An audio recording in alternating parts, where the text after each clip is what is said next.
با تو دیشب تا کجا رفتم، تا خدا و آن سوی صحرای خدا رفتم.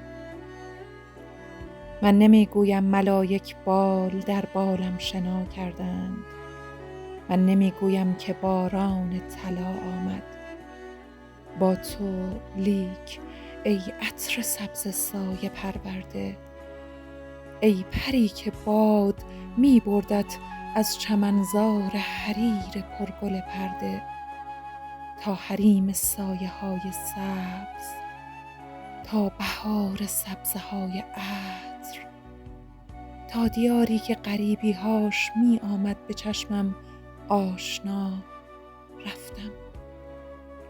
پا به پای تو که می بردی مرا با خویش، همچنان کز خویش و بی خویشی، در رکاب تو که می رفتی همعنان با نور در مجلل هودج سر و سرود و هوش و حیرانی سوی اقصی مرزهای دور.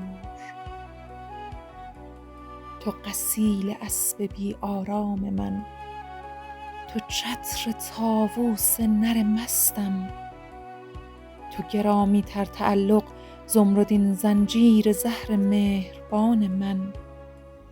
پا به پای تو تا تجرد تا رها رفتم.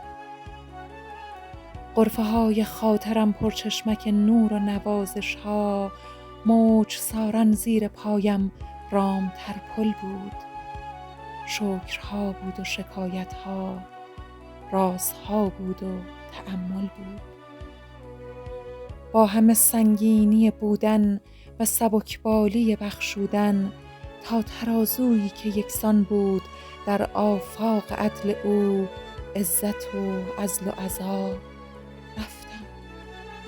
چند و چونها در دلم مردند که به سوی بیچرا رفتم. شکر پر اشکم نثارت باد، خانه‌ات آباد ای ویرانی سبز عزیز من، ای زبرجدگون نگین خاتمت بازیچه هر باد. تا کجا بردی مرا دیشب، با تو دیشب تا کجا رفتم.